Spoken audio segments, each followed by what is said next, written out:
Hey there, it's Kele. I'm recording this intro with a full heart because I have some massive news. Thanks to you and this incredible community, Communicate to Lead hit 10,000 downloads last month. This isn't just a number. That is 10,000 times women leaders like us have chosen to do the work, refine our skills, and lead with greater impact. I'm so incredibly grateful that you chose to spend your time with me.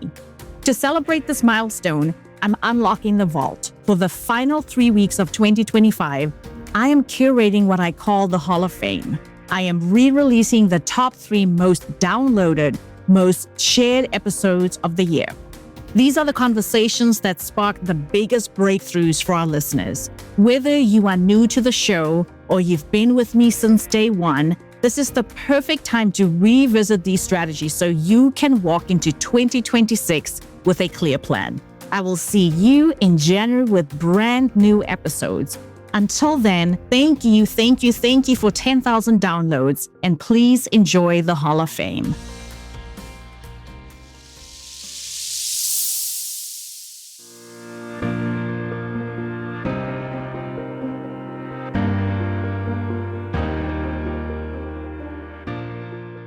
Welcome to Communicate to Lead, the podcast that empowers leaders and aspiring leaders to communicate with clarity and impact. I'm Kele Belton, CEO and successful entrepreneur, and your host for today. I'm here to equip you with all the essential tools and strategies to master effective communication and lead your team to success. As the founder and CEO of The Tailored Approach, my goal is to empower you to be the best leader you can be. So sit back, relax, and join me in today's episode as we dive into the art of communicating like a true leader.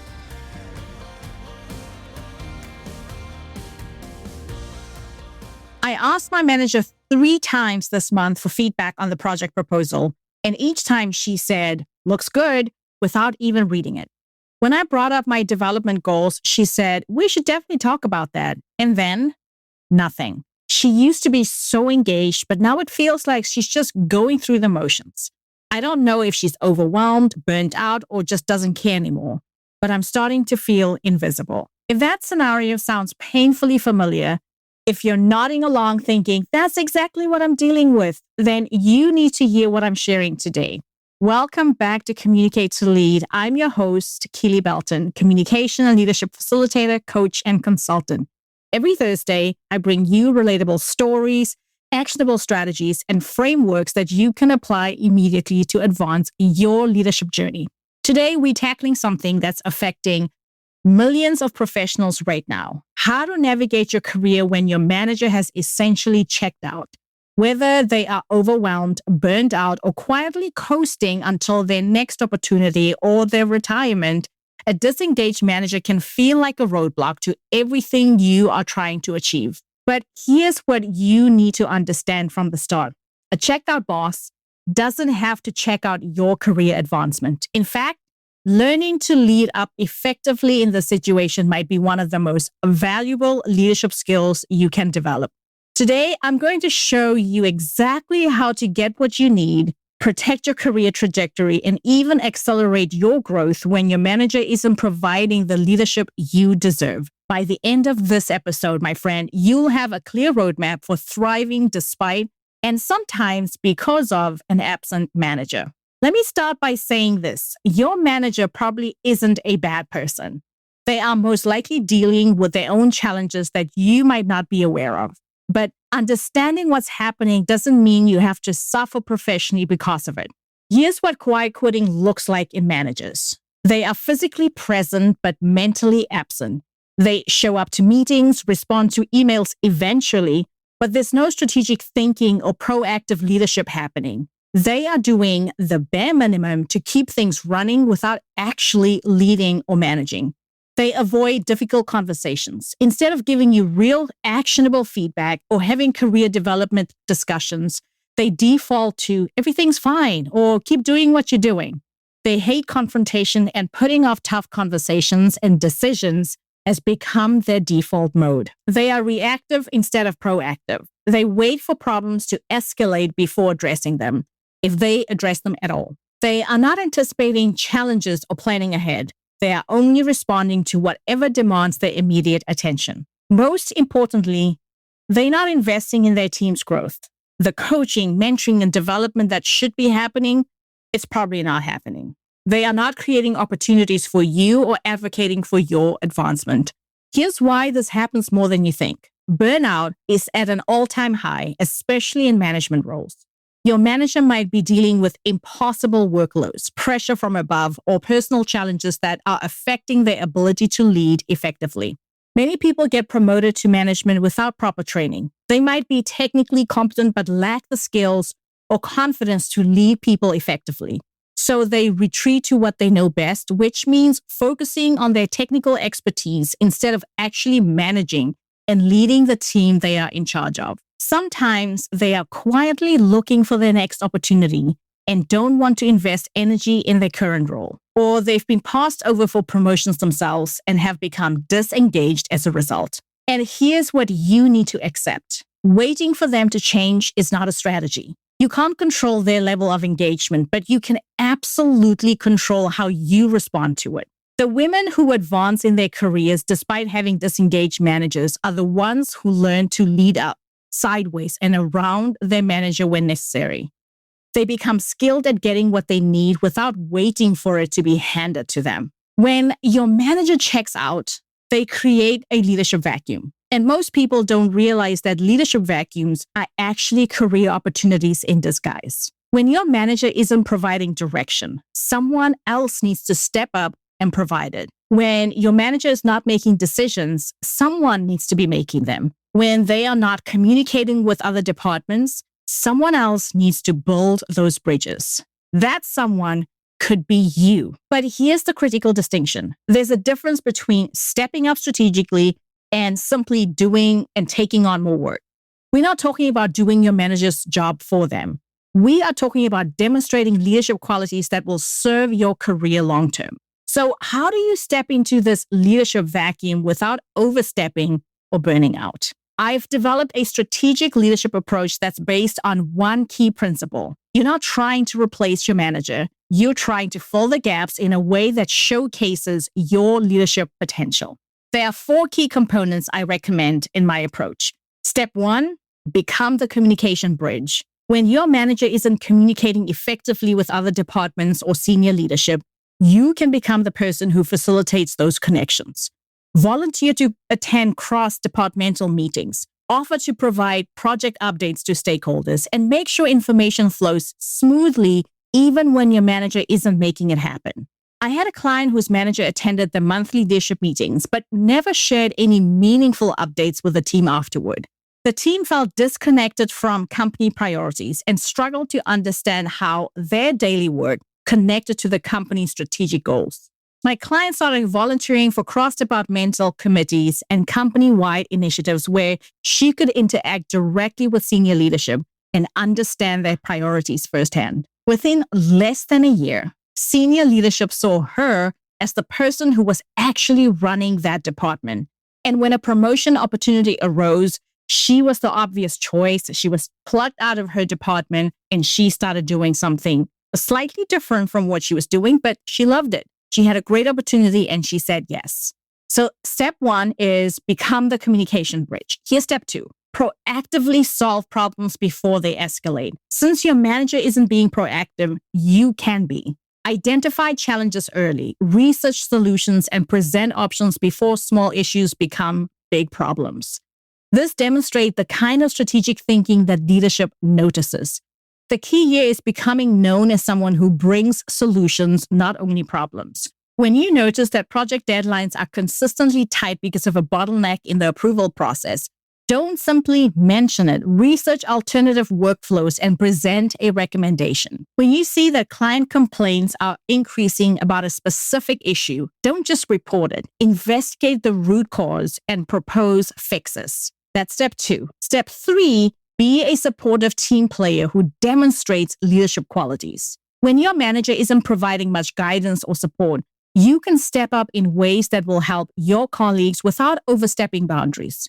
Offer to help struggling team members, share knowledge and resources, and be the person who maintains a positive attitude even when morale is low. This might look like offering to help a colleague with a challenging project, sharing useful articles or insights with your team, or simply being someone who listens when team members are frustrated. You're not trying to manage anyone. You're not trying to replace your manager, but you are demonstrating the kind of supportive leadership qualities that other leaders notice. When your team performs well and maintains good morale despite management challenges, people will remember who contributed to that positive environment. And here is step 4. Document everything and communicate progress appropriately. Since your manager might not be tracking or reporting team accomplishments, you need to make sure wins are visible. Send regular updates to your manager highlighting team achievements and volunteer to present team results when appropriate opportunities arise. For example, you might volunteer to give the team update at department meetings when your manager typically just says, everything's going well.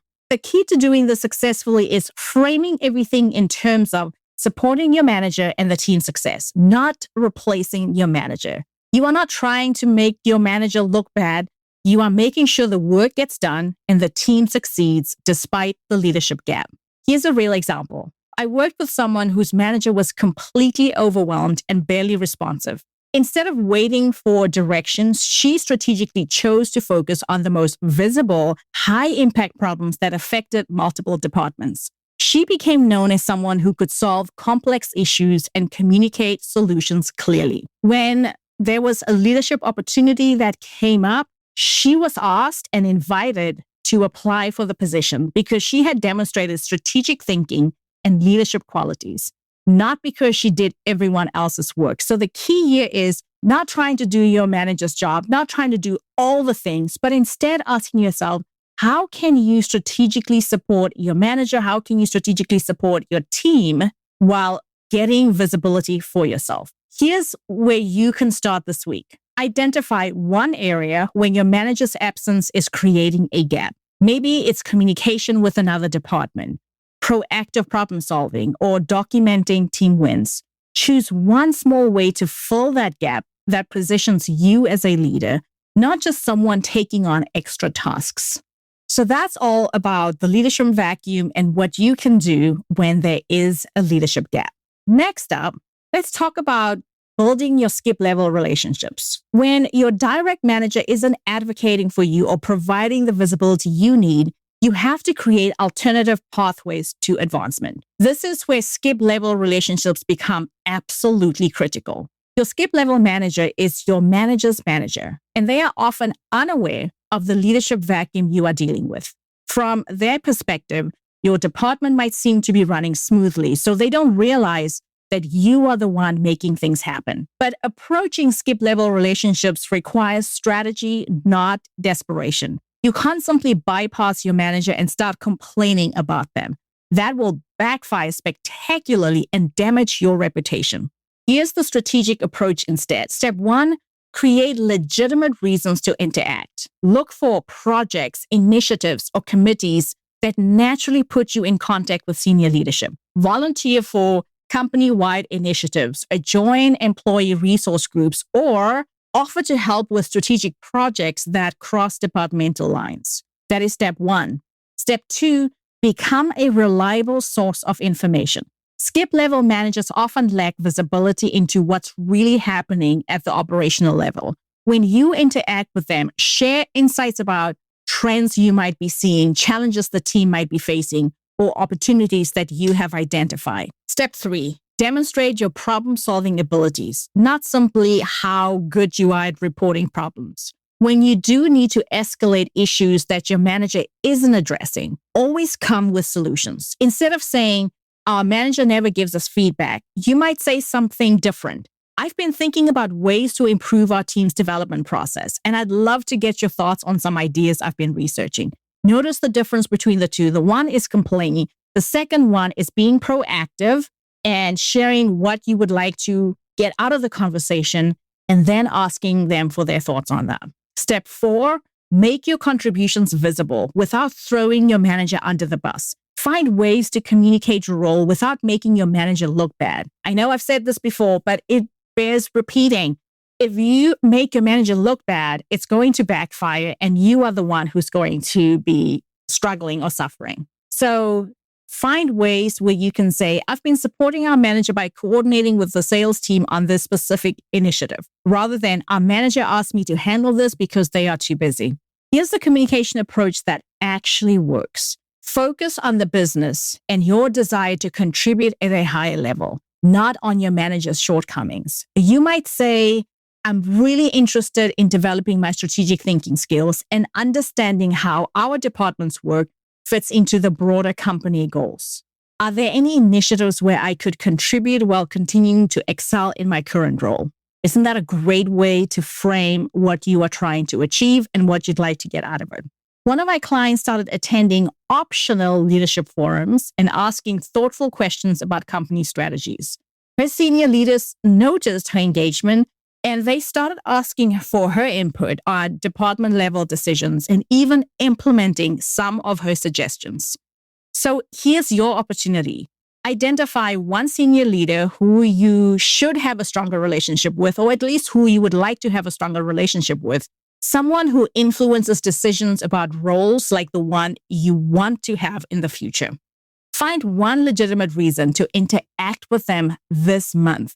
Whether that's volunteering for a project, asking for insights about industry trends, or simply offering to help with an initiative. Next up, let's talk about creating your own development plan. Because when your manager isn't providing career development, you can't wait for it to happen. You have to create your own development opportunities and make them visible to the people who matter. And if you listen to episode 110, how to turn your mid-year review into career advancement of this podcast. This becomes even more critical when your manager is checked out, they are not paying attention, they are not supporting you, they are not guiding you in any specific direction. Those review conversations become your opportunity to advocate for yourself and set clear development goals, since you can't rely on your manager to do it for you. The reality is that most successful professionals I work with don't rely on their managers for development. They take ownership of their growth and use their managers as one resource among many, not their only resource. Here's how to create a development plan that works even with a disengaged manager. Step 1, identify the skills and experiences you need for your next role. Don't just think about what you want. Research what actually is required. Look at job descriptions for roles you want. Talk to people who have those roles and understand what capabilities you might need. Step 2, find development opportunities that don't require your manager's approval. Your company probably offers training programs, cross-departmental projects, or leadership development initiatives you can join independently. External options like industry conferences, professional associations, and online courses are equally valuable. Or choose to work with yours truly on a one-on-one basis, or join my program called Ignite Your Leadership Power Incubator when registrations open in the fall. The key is being strategic about what you choose. Step 3, find mentors and advocates outside your direct reporting line. I can't stress this enough. Find somebody outside your reporting line. Look for senior leaders in your organization who demonstrate the kind of leadership you want to develop. Ask them if they'd be willing to provide informal mentoring or career advice. Most senior leaders are happy to help high potential employees who are proactive about their development. Let me tell you about one of my clients who completely transformed her situation. I worked with a woman whose manager gave the same generic feedback every review. Keep up the good work.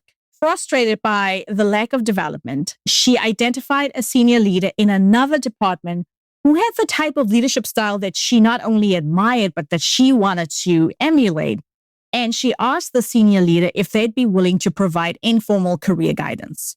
She also built relationships with 2 managers in other departments who could speak to her capabilities. When she started looking for new opportunities, she landed a leadership role at her dream company because the skills she had developed made her an incredibly strong candidate. Here's where you can start with this. Choose one skill that would make you more valuable in your current role or more qualified for your next role. Identify one way to develop that skill this month that doesn't require your manager's approval or involvement. It might be taking an online course, attending a webinar, or scheduling a coffee chat with someone who has an expertise in the area that you are interested in developing. While you're building these alternative development and visibility strategies, you also need to protect yourself from the potential career damage that a disengaged manager can cause. Because the biggest risks you need to watch out for are three main areas where a disengaged manager can really damage your career trajectory. First, you run the risk of your work becoming invisible. If your manager isn't advocating for you or sharing your accomplishments with senior leadership, your excellent work might never be seen by the people who make promotion decisions. Second, you run the risk of missing out on opportunities. Disengaged managers often don't think about recommending their team members to stretch assignments, committees, or new roles. They're not actively looking out for your career advancement. And number three, you run the risk of not getting honest feedback. Without real, actionable feedback, you might not realize if there are areas where you need to improve, or you might not understand how you are perceived by others. So here's how you can protect yourself with the following protection strategy. 1, document and communicate your wins. Keep detailed records of your accomplishments and make sure they are visible to people beyond your manager. Don't rely on your manager to remember or advocate for your contributions. Instead, create regular updates and find ways to share your impact with other leaders. 2, build relationships across the organization. Make sure multiple people know what you do and how well you do it. Join committees, attend company events, and participate in cross-departmental projects. Even better, make sure you are attending some of these events in person. There's so much value of doing this in person where people get to see you, they get to experience you, they get to have an honest face-to-face conversation. This ensures you hear about opportunities and have advocates, even if your manager isn't looking out for you. And number 3, create your own feedback and development sources. Get input from customers, colleagues, and other managers. Continue learning and expanding your skills through training programs, industry events, or working with a coach. Don't let your growth stagnate just because your manager is not investing in your development. And most importantly, don't let your manager's disengagement make you cynical. I've seen talented people become disengaged themselves when they have checked out managers. Don't let their lack of leadership diminish your own leadership potential. Having a disengaged manager is frustrating, and I want to acknowledge that it's not fair. You deserve leadership that supports your growth and advocates for your success. But while you can't control your manager's level of engagement, you can absolutely control how you respond to the situation.